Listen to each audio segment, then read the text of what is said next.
colors, followed by the Pledge of Allegiance.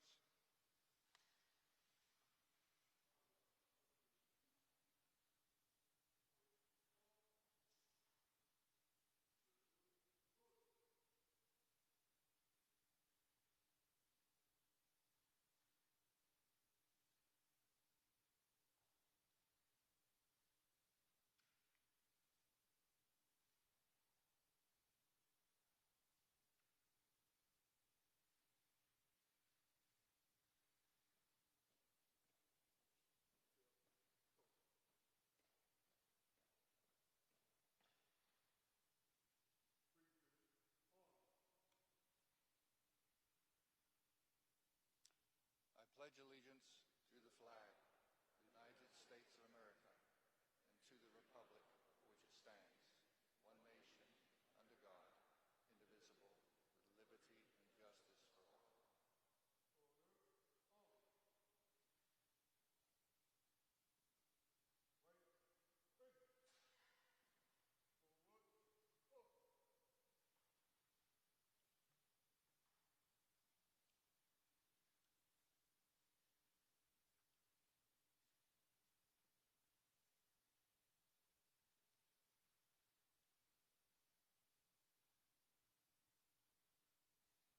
Thank you very much, everyone. Welcome to the spectacular Viera Regional Park, one of 119 parks run by our Brevard County Parks and Rec Department, and we couldn't be more proud to have you with us, joining us today. I'm Giles Malone. I'm the chairman of the Tourism Council here on the Space Coast. On behalf of all my appointees on the Space Coast, we'd like to really welcome you here today. And we're really excited about this upcoming event we're going to announce today. Brevard's Space Coast is such a special place, isn't it? It's where dreams are launched. Myself, I'm an immigrant from England, came here when I was 18, a former soccer player, and sports changed my life. It brought me to America and enabled me to meet my lovely wife, Allison, where we now have 4 children here on the Space Coast. Enabled me to meet my partner, Tom, where we formed our publishing company here. We're a locally owned and operated publishing company called Space Coast Daily. So sports changed my life.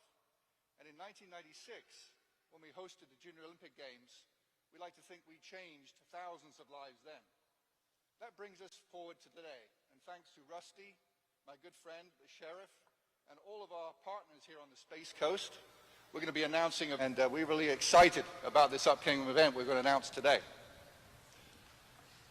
Brevard's Space Coast is such a special place, isn't it? It's where dreams are launched. Myself, I'm an immigrant from England, came here when I was 18, a former soccer player, and sports changed my life. It brought me to America and enabled me to meet my lovely wife, Allison, where we now have 4 children here on the Space Coast.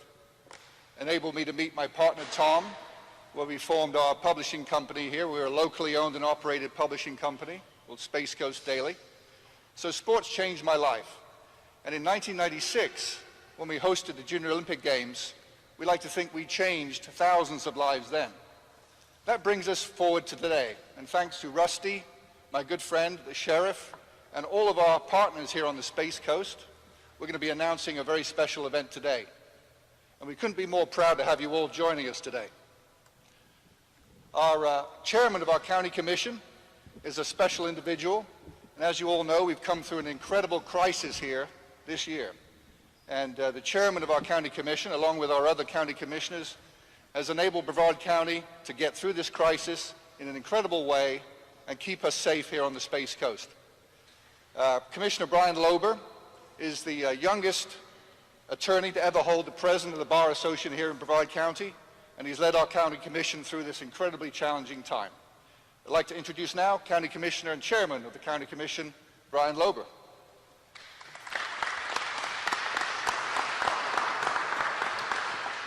Thank you, Giles. I appreciate the warm introduction. I have a few points I want to get across.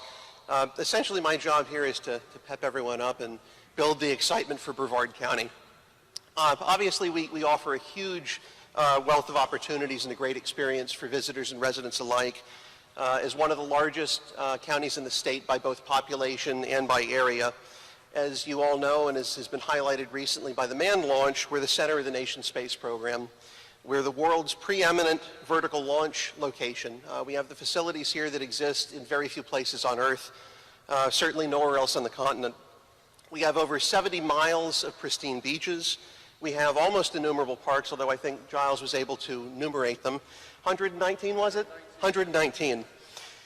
We're recognized as leaders, not just statewide, but nationally in the handling of the coronavirus crisis, based on cooperation with the Florida Department of Health and with all of the county commissioners providing valuable input on that issue. We have easy access to airports. We're but a few minutes from Orlando International. We have our own airports as well. We have a great relationship with our school board. We have a great relationship as a county with our sheriff. And it's not just the local elected officials with whom we share an excellent relationship. The fact is, we have state-level officials that are instrumental in our achieving the many successes that we continue to achieve.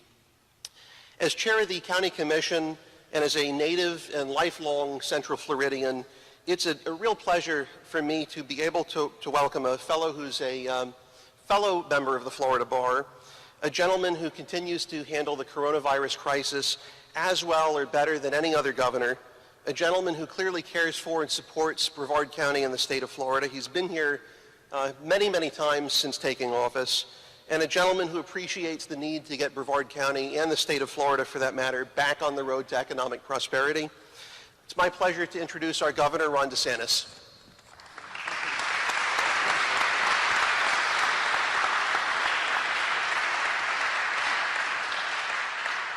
Well, thank you. I'm really happy to be here. It was wonderful. I see Debbie and I see Bill, some other great faces.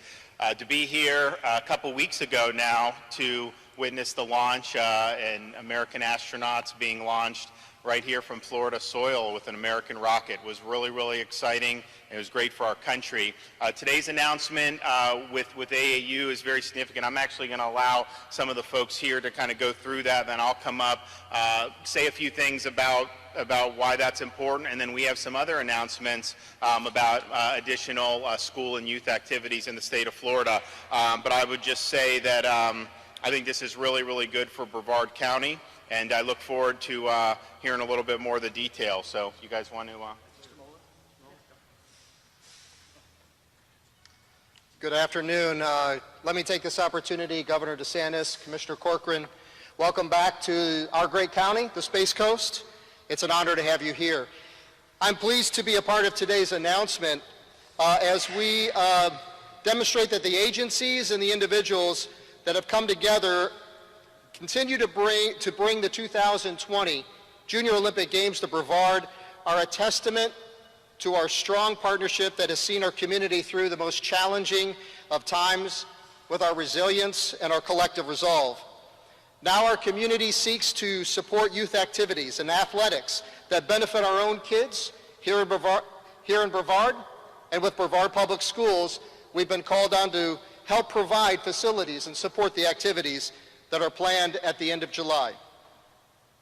Certainly the opportunity to host the largest national multi-sport event for our nation's youth is one we could not overlook, not only for the potential economic benefits it presents to our county at this critical time, but because of the uplifting message it brings to our community and our kids. Athletics play a vital role in shaping our youth, whether through school-sponsored sports or recreational programs, and I'm proud to boast of the outstanding commitment of our athletic directors and coaches across our great community who are the heart and soul of our sports programs. Brevard Public Schools has had a long-standing commitment to promoting the benefits of physical fitness and athletics in our schools throughout our students' academic and extracurricular journeys. I saw firsthand the power of athletics in kids' lives while serving as varsity soccer coach in our own public school system 26 years ago, not only for the health and wellness it brings, but for the life lessons that sports can uniquely teach, from teamwork and respect to discipline and camaraderie. Each year, Brevard Public Schools graduates hundreds of athletes, many of whom earn college scholarships and even go on to compete on a national stage. I would suggest the love of sport and healthy competition is framed in our schools from the youngest of ages through our impressive physical education programs. as throughout the school year, our PE teachers deliver a robust curriculum of physical fitness designed to promote movement and coordination, skills and training, safety, sportsmanship, and of course, personal best. All valuable lessons our kids carry with them for their futures, whether they're the next NFL star quarterback, architect, or CEO. Our commitment to physical education is evidenced in the recent recognition of 2 Brevard Public Schools PE teachers who were named the 2020 Elementary and Secondary PE Teachers of the Year. It's also why we recently mandated electrocardiogram testing for all of our student athletes to help identify those who may be at risk for sudden cardiac death from unknown heart conditions. We are grateful for the work of the AAU, as it is at the forefront of promoting participation in youth sports and athletics in communities like ours and across the country, working to modernize fitness education by emphasizing student health, goal setting, and personal progress, helping, as we say, to raise champions. We're confident the event organizers will take thoughtful and deliberate steps to address health and safety measures for those who will be visiting our venues during the games, and we are happy to support them in the planning and preparation. We look forward to working our continued relationship with the AAU. Now it's my privilege to introduce President of AAU, Mr. Gotti.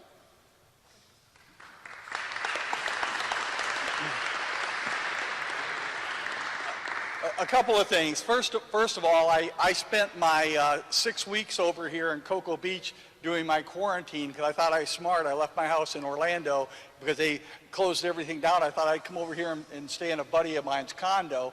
Well, the day I got here, you closed the beaches, and I couldn't go out there unless I was fishing. So I went over to Rusty's house, who lives in Cocoa Beach, borrowed a fishing rod, so I got to sit on the beach and fish in the sun. No, never caught anything. But first and foremost, and this I think is extremely important, I got to tell you, you don't know how blessed and fortunate we are to have a governor like this in this state. He's a leader.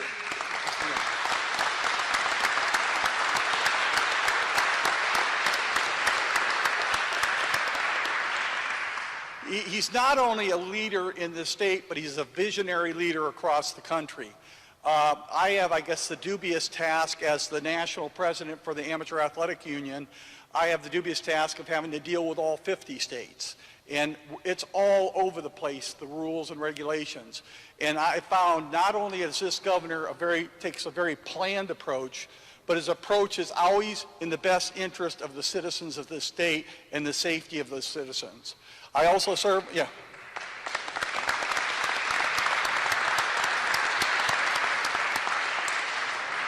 Our headquarters is on Disney property over in Orlando, but we've been around for 130 years. And we've run 41 different sports in 50 states, and we have teams from all over the world come to our events. But I got to tell you, this is, my heart is here. Because in 1996, as Giles pointed out, in 1996, when the governor or the mayor of Houston was not reelected, the Sports Commission dropped us with about 6 months to go before our Junior Olympic Games, and Brevard County stepped up and ran probably one of the best Junior Olympic Games that we've ever had in the history of the AAU. So let's hear it for Brevard County.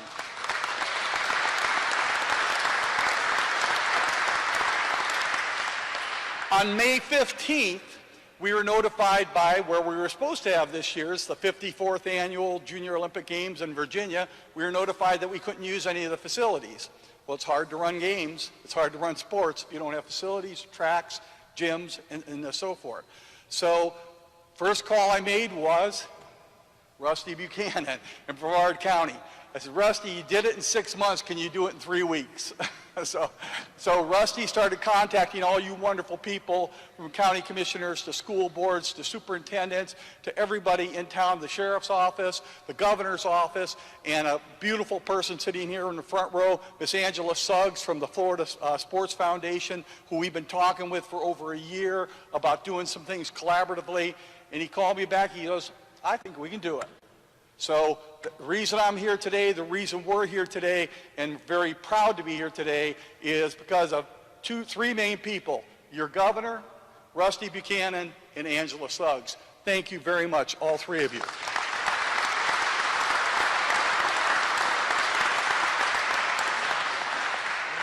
Now, these games are going to look a little different this year, because when you only got 3 weeks to plan, it's going to be different, but it's going to be different in a good way. You've heard the cliche, if you get a lemon, try to make lemonade. Well, we're making lemonade this year, because we are going to work with Florida Sports Foundation, Elise and Angela Suggs and her people, and we're going to do jointly the AAU Junior Olympic Games and the Florida Sunshine State Games. So we're going to do that together. So let's hear it for Angela.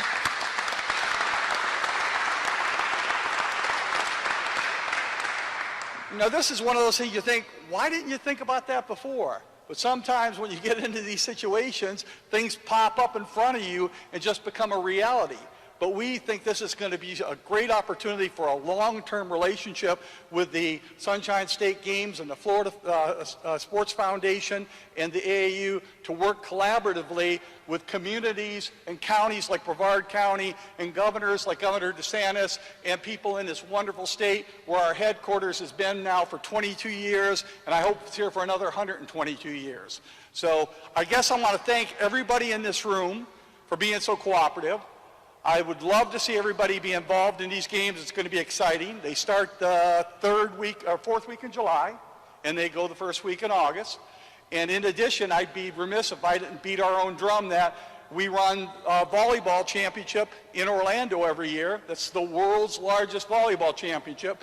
And again, thanks to the leadership back here of your governor, we are going to be hosting our national championship in Orlando on July 15th this year. So thank you, Florida. Thank you, Brevard County. Thank you, Governor.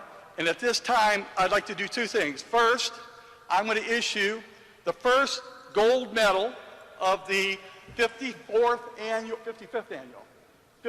annual Junior Olympic Games to Governor DeSantis. Oh, wow.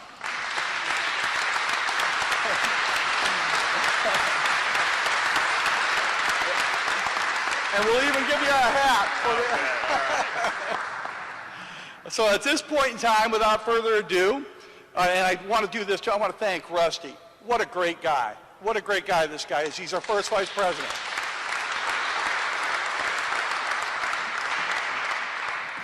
So they gave me a proclamation, and you notice I don't write notes for a speech, so if I screw up this proclamation, bear with me. Okay. It is, whereas the Amateur Athletic Union has hosted the AAU Junior Olympic Games since 1967 annually, whereas the Space Coast in Brevard County, Florida has hosted the AAU events for more than 30 years, whereas the Space Coast in Brevard County, Florida has a history of successfully hosting the AAU Junior Olympic Games in the summer of 1994, and whereas the AAU and the Space Coast in Brevard County, Florida have the resources and the ability to provide an unforgettable atmosphere for amateur athletes, coaches, and their families. Now therefore be it resolved, I, Dr. Roger J. Gowdy, by virtue of the authority vested in me as President and CEO of the Amateur Athletic Union, do hereby proclaim the Space Coast in Brevard County, Florida as the host of the 54th annual AAU Junior Olympic Games. Rusty?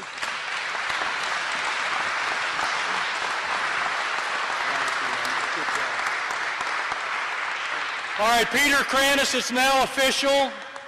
Where's Peter? You've got your proclamation that we were trying to work on, so now let's get to work. Let me thank everybody for coming very quickly. I'm not going to stand up here a long time. But let me just say, it would not be possible, and we would not be here without a couple of things. One, a vision. And that vision, like Giles said, and like Mark said, you stole my thunder about, you took it from my call yesterday. We got a letter from President Bush when we helped coordinate a torch run years ago, and it said, sports is so important to our children because it teaches them life lessons. Teamwork, sportsmanship, goal setting, fair play, things that they carry with them in their adult world, whether they're athletes or they're accountants or teachers or preachers. That's important to me. I carried that mission, that lesson is a mission for me for many, many years. 2 years ago, I had the opportunity to do a diplomatic sports mission for our U.S. State Department in Kosovo. In speaking with the Prime Minister of Kosovo, I'm trying to sound intelligent and articulate and tell why sports is important to me, and he stopped me and he said, but you know, sports is bigger than that. Sports can change the world, because if you boil it down to the lowest common denominator, kids want to play and kids want to be with other kids, and their focus is on this competition. So if you take those commonalities that we have at that lowest root, we can change the world generationally through sports. So sports has the power and the ability to change the world. And that's what all of us are gathered here to do today. And first, I got to thank Governor DeSantis, and I spoke to him in the hall, and I mean this with all sincerity. As a Floridian, as a resident of Brevard, his leadership through this entire pandemic, trying to be safe and to be cautious, but yet to be encouraging and optimistic, and look at how we can safely allow our kids to be able to participate. Thank you for that leadership, and that's from the heart.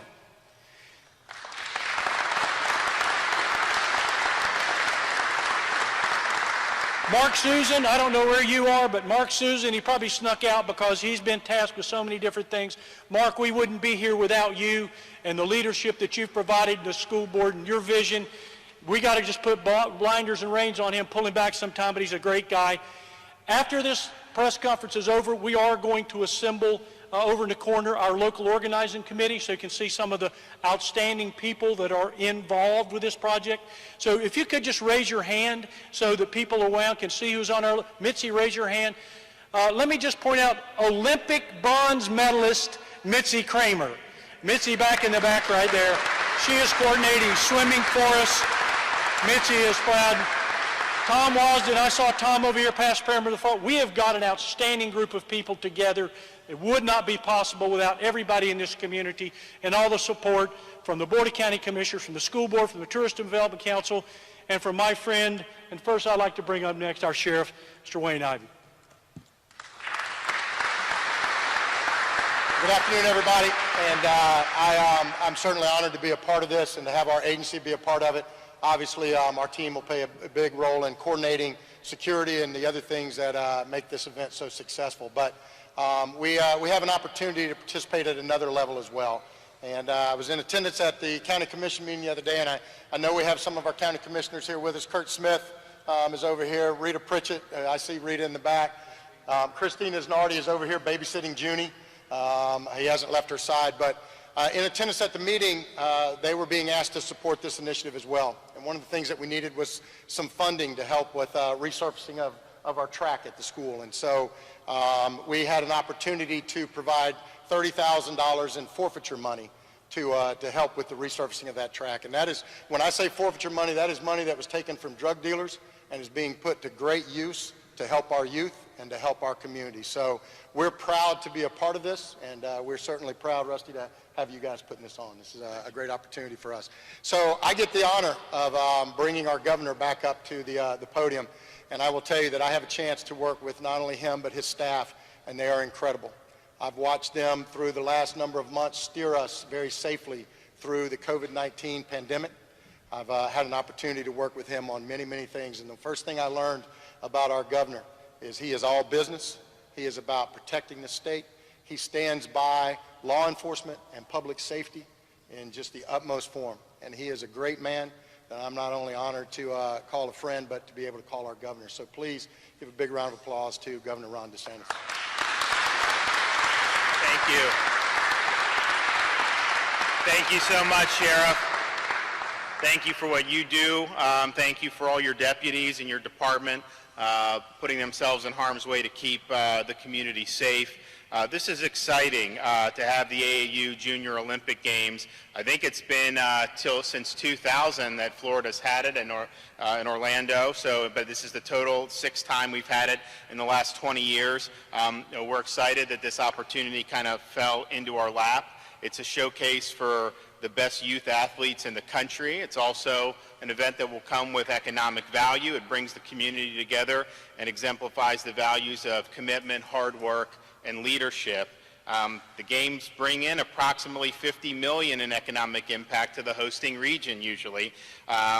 And then that's something obviously in these times very significant. We will have hundreds of volunteers, and you will have record-breaking performances, obviously, with many talented athletes and many dedicated coaches.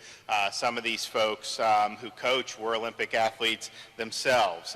In 2019, the Junior Games had 12 Olympic athletes in attendance, either helping run the event or coach. That display of accomplished athletes helping the next generation captures the spirit of our youth sports. So I couldn't be happier for Brevard County and the state of Florida.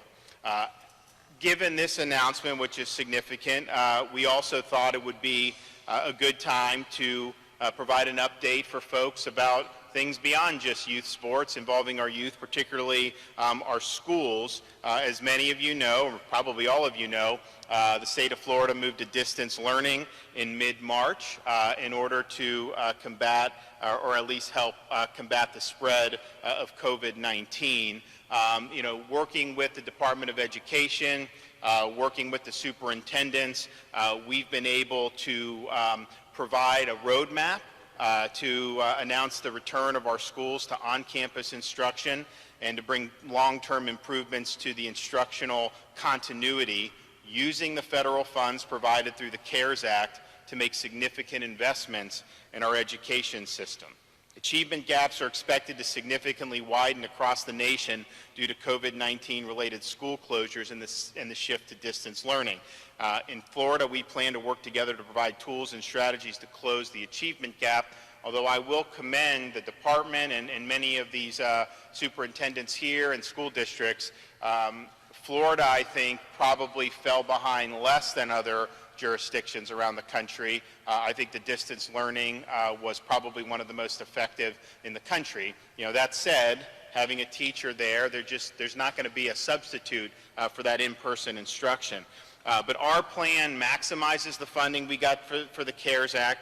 We want to best serve Florida students and educators, and we are going to be implementing the following. $64 million will be provided to close achievement gaps that have likely been exacerbated during the pandemic. We need to give teachers, students, and families the tools that elevate best practices needed to make decisions to set up students for success. These funds will provide a 4 to 5 week summer program on school campuses to students from K through 5 who are identified with a substantial deficiency in reading based on assessment and teacher recommendations. Plan also focuses on an intensive effort to improve student reading proficiency. Our goal is to have 90% of students proficient in reading by 2024, and the investments we make this summer and for the upcoming school year will aid us in reaching that goal. Within our plan, we invest $20 million to engage school districts and schools in identifying and adopting the best reading curriculum and supplemental instructional materials to drive teaching and learning from grades K through 3. Curriculum will be vetted by Just Read Florida. Additionally, we will dedicate $15 million to train and develop 2,000 highly effective reading coaches, develop and deploy strategies for in-classroom support with reading coaches, and develop regional support teams to identify and assist students with reading improvement. Plan includes over $223 million for early learning programs. This includes $55 million to provide financial assistance to child care providers that remained open during the crisis with infrastructure, personnel costs, cleaning supplies, and other costs to maintain a safe learning environment. $16.9 million in funding to high-quality child care providers who agree to reopen as part of Florida Schools' reopening plan. $20.9 million in funding for successful transition to kindergarten program to implement summer programs for approximately 45,000 rising kindergarten students identified with limited language and emergent literacy skills. $45 million is set aside as safety net funds to ensure students don't continue to have disruptions in their education. These funds include up to $30 million set aside to protect tax credit scholarships entering the school year, and up to $15 million in financial relief to assist schools that have a majority of public scholarship students to keep those students enrolled so they can continue their education as their parents see fit. This will protect funding for traditional K through 12 schools by preventing large increases in enrollments if students were to lose their current scholarships. Through our plan, we also provide $8 million to allow every public school student graduating in the 2020-2021 academic year to take the ACT or SAT free of charge, and $5 million to expand civic literacy in our schools. Workforce training and job programs are also an important part of our K-12 system, and we include these important economic recovery programs in our Florida education plan. $35 million will be provided to increase capacity around short-term, in-demand technical certificate programs, market-driven and in-demand clock-hour career certificate programs, and in-demand industry certificate preparation courses at Florida's 28 state colleges and the state's 48 technical colleges. $10.9 million we provided for career and technical education equipment grants to support K-12 or post-secondary career courses.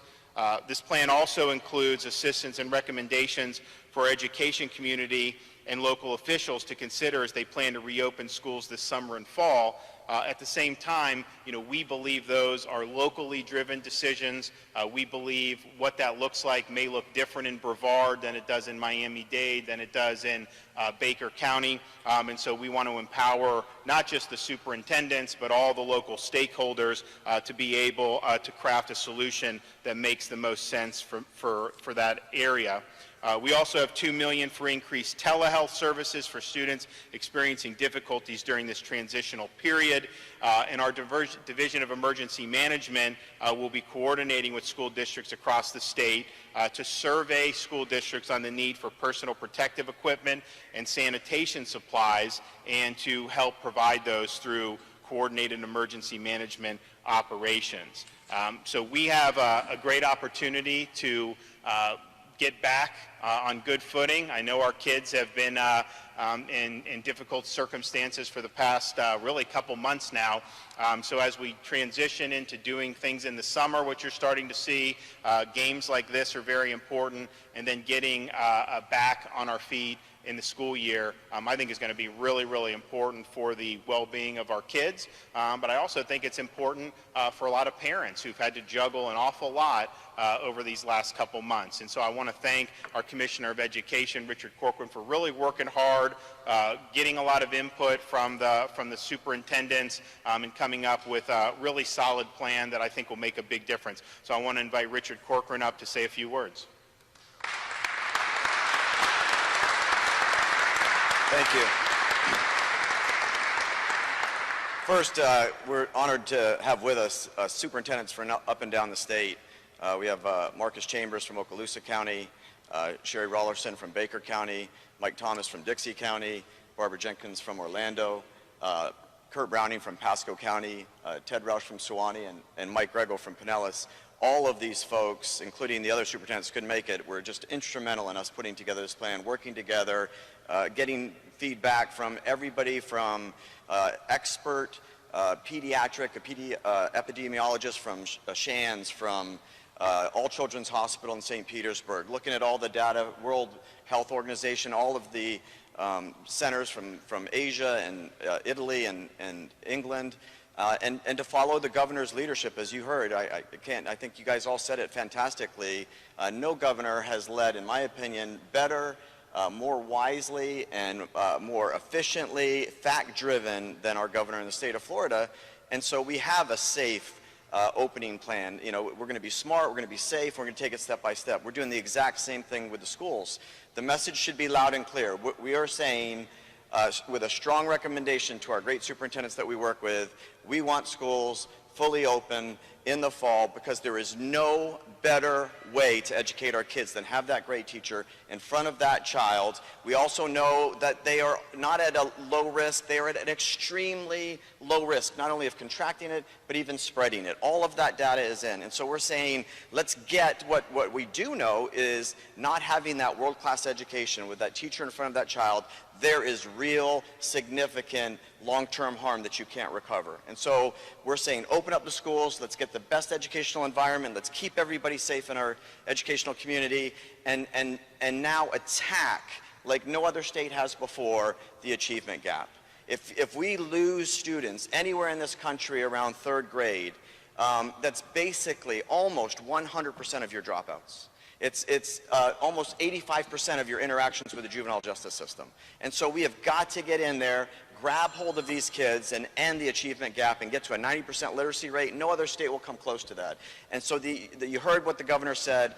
All of this money is we're going to start all the way in pre-K. We're going to grab hold of these kids. We're going to make sure that we have the greatest reading literacy curriculum, greatest reading literacy professional development for our teachers, strategically learn every aspect of those children and surgically go in there and assure that they become level 3 readers in 3rd grade. And when we do that, it will not only just enrich these children's lives, it'll change our state and it'll change our nation. Everything that flows from that, more kids graduating, more kids getting degrees, more kids getting credentialed, more kids out there in the job force, more kids paying taxes, all of that will change our society. And so hats off to Governor DeSantis. I think going after the achievement gap in the way he is a game changer. I encourage the other 49 states to not only follow his lead on how you handle this crisis, but in attacking the achievement gap. And I want you guys to hear, we have Superintendent Grego. I want you to hear from him, and we also have President Greg Hale from Broward. The credentialing, we're literally have over 100 credentials now that we'll be funding through this governor's money that gets in 20 weeks, quick, valuable, high-wage, high-skill credentialing and something they can build on top of that, which gets us all the way back to the governor's one of his earliest executive orders. We want to be #1 in the nation in the number of adults who are degreed and credentialed, and we'll be #1 as soon as we get these things going. But I do want you to hear, first, Governor, thank you very much for your leadership. I think this is a fantastic plan, and I would like to call up Superintendent Grego.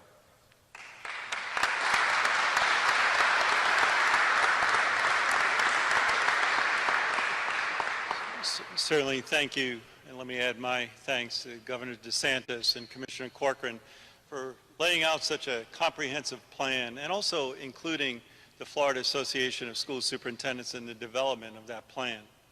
As leaders, as superintendents, and also as school board members throughout the state, we're planning and making decisions that not only will keep students safe and healthy and families engaged in our educational community, and we keep all of those things in the forefront.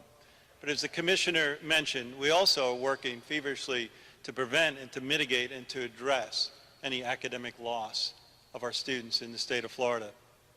This is why I appreciate that the state has not only developed guidance to set consistent conditions for returning, but also they're allowing us to locally decide what's best for our school districts so our school boards and others can stay in touch with our community members. But also one of the greatest things that I'm hearing and you're hearing too is that we're putting the academic achievement at the heart of everything we're doing, which I couldn't be more thankful for. Superintendents and school board members know that schools play this vital role in our community's return to normalcy. We all know that. As we ensure we are working to instill the trust in our return, we also must leverage this time of unprecedented change to innovate our educational systems. I'm excited about the financial support outlined by the CARES Act that will not only allow for the critical health and safety needs, but it'll also will seek to ensure that districts have flexibility, supplemental supports to implement strategies such as expanded summer hours and expanded after-school hours in the fall, and digital learning and devices initiatives throughout this state. It is time. It is time that we eliminate the digital divide and use this as an opportunity to do so. The classroom interaction, as mentioned by the Commissioner, between the teacher and the students is critical. It's the most important, it's the most powerful interaction that is there. And basically, in the last 9 weeks of the school year, we all kind of learned that lesson, didn't we? That interaction between and that love and care between a teacher and a student is really one of the greatest things that we are yearning to get back to. But through the CARES Act, the plan and the well-thought-out plan, districts will be able to strategically utilize these funds to enhance how we engage, to enhance how we connect and extend and enrich the daily instructional practices in our classroom, and provide equity and access for all of our students, not some, but all. So these next few months certainly will be challenging, without a doubt. But I am assured, and as we are standing here today under great leadership, that we will continue to work together And with that togetherness, we'll be able to solve just about any issue or problem that we're faced. For the nearly 3 million students across this wonderful state, we'll be able to innovate our educational system and positively impact the achievement of our students. Thank you, Governor. Thank you, Commissioner, for your leadership.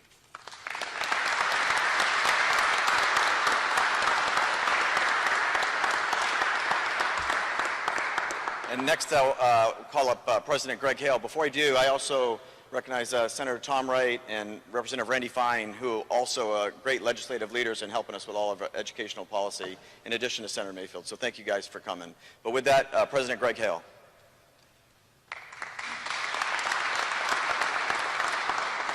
Thank you very much, Commissioner, and I'm going to come to some gratitude towards the end of my brief comments here. But first, we have President Ritchie here. I want to make sure that we acknowledge him, the president of our local community college here as well. I do have the pleasure and privilege in serving as the president of Broward College, but probably more important than that is I have the pleasure and privilege of being part of the very best community or state college system in America. We have about 750,000 students that we serve in the state of Florida. And one of the things that I cherish most about that service is who we serve. The students we serve are the ones who are trying to make their lives better and trying to figure out how to do it. Most of that 750,000 students are first-generation college students. Most of them are going to school part-time and trying to navigate having a family and maybe working 2 jobs, if not more, to try to find their way through it. Many of them are single parents, and the only time they can find to do their studies is perhaps between 10 and 2 o'clock in the morning, but they're finding a way to get it done.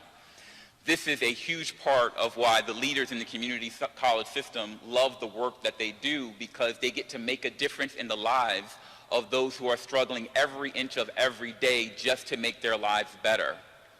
It is the heart of this post-secondary institution, of these institutions, that we extend to all of those in the community. We are open access institutions, so I love hearing the talk about equity and access, particularly at a time when we know COVID-19 and what was happening to a humming economy and what has lately happened. Unfortunately, we will obviously bounce back, but the state colleges play a critical role in that bounce back, and we know that the importance of access is greater now than perhaps it's ever been.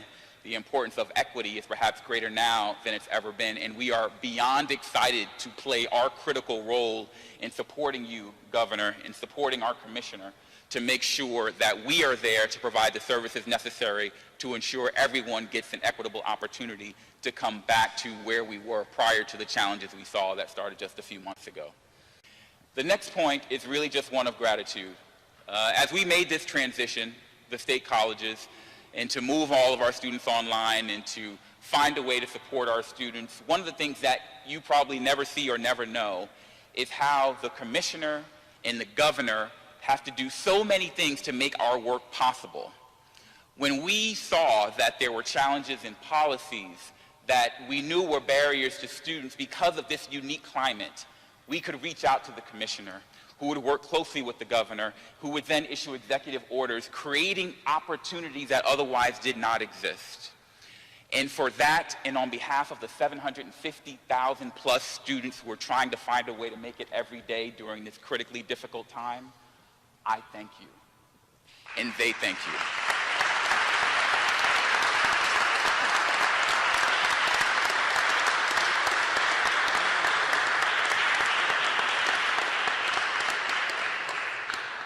Well, I want to thank everyone who's spoke, both from the AAU and for the K-12, and then President Hale with state colleges. This is exciting to be able to see something like this back in Brevard County. Nice event, and then it's also exciting that we're going to have an opportunity to really attack this achievement gap going forward for our kids, really able to provide some good funding for our school districts, and And then obviously the credentialing with our state colleges has been a very big priority for us to begin with, but now when you have an upheaval like this, I think it's all the more important. So we're really, really fortunate to have a lot of great people involved in our education system here in the state of Florida. So I just want to thank them, and I look forward to coming for the games. You know, that gold medal's nice, but I don't know that I would be able to compete in the 100-yard dash anymore, but it's still good. And so we look forward to being back in Brevard County for this and many other good events in the very near future. And I think we'll maybe do something off to the side with some of the folks. But thanks for everyone who turned out today. We really, really appreciate it. And Brevard, keep doing what you're doing. You're doing a lot of great stuff. One of the most exciting places, I think, anywhere in the country when you look at all the great things that are going on here. So thank you, guys.